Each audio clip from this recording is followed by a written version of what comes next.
परम पूज्य आचार्य श्री महासमन जी के चरणों में सबक वंदन। मुनि अनुशासन कुमार जी, सम्मानित मंच, उपस्थित बंधुओं एवं बहनों,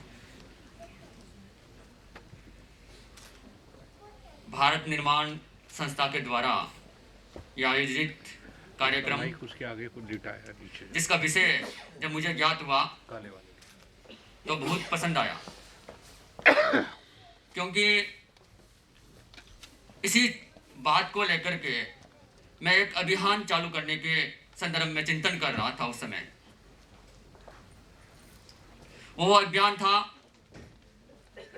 संत संस्कृति और संस्कार के प्रति युवाओं को जागरूक करना। अभी राज्यपाल सत्यपाल जी ने जो चर्चा की,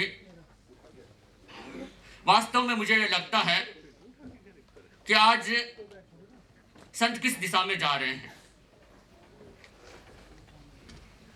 अगर संत ही कंचन और कामनी के त्यागी नहीं होंगे तो फिर संतता कहाँ रहेगी। इसीलिए मैंने सोचा कि युवाओं के अंदर में एक इस तरह का विवेक जागृत होना चाहिए कि वह सच्चे संतों की पहचान करके उनके प्रति श्रद्धा रखे। इसी सोच को लेकर के 8 फरवरी के दोपहर में गुड़गांव से एक कार्यक्रम में प्रारंभ कर रहे हैं। जब रविंद्र जी ने मुझे इस कार्यक्रम के बारे में बताया तब मुझे लगा कि मेरी सोच से मिलता जुलता यह कार्यक्रम है, क्योंकि देश का निर्माण तभी हो सकता है जब व्यक्ति अपने जीवन को उच्च बना लेता है। पर एक प्रश्न यहां पर उपस्थित होता है कि जो भी व्यक्ति उच्चता का जीवन जीता है उसके सामने बहुत सारी कठिनाइयां आती हैं। बहुत से ऐसे लोग होते हैं जिनके मन में उनकी ख्याति नहीं पचती है, उनकी सत्यता पचती नहीं है। एक घटना इस संदर्भ में हमें इंगित करती है कि एक सेठ अपनी सत्यवादिता के कारण से अपने क्षेत्र में बहुत चर्चित था। वो चर्चा लोगों को पच नहीं रही थी। कुछ युवकों ने सोचा कि जब तक सेठ की चर्चा रहेगी तब तक हमारे कारनामे यहां पर नहीं चल सकते।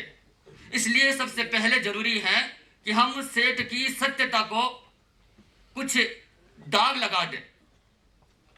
उन्होंने एक योजना बनाई। योजना के अनुसार वो सेठ के पास पहुंचे और पहुंच करके बोले कि सेठ साहब, हम आपसे कुछ पूछना चाहते हैं। सेठ ने सहज भाव से कहा, ठीक है, पूछो। तब उन युवकों में से एक युवक आगे आया और अपने दोनों हाथों को पीछे किया, पीछे करके बोला कि सेठ साहब, मेरे हाथ में जो कबूतर है वो जिंदा है या मरा हुआ है। अब सेठ उत्तर क्या दे, क्योंकि सेठ अगर यह कहता है कि कबूतर जिंदा है तो वो युवक उसकी गर्दन मोड़ करके उसे मार देता। तब सेठ का जो कथन था वो असत्य हो जाता।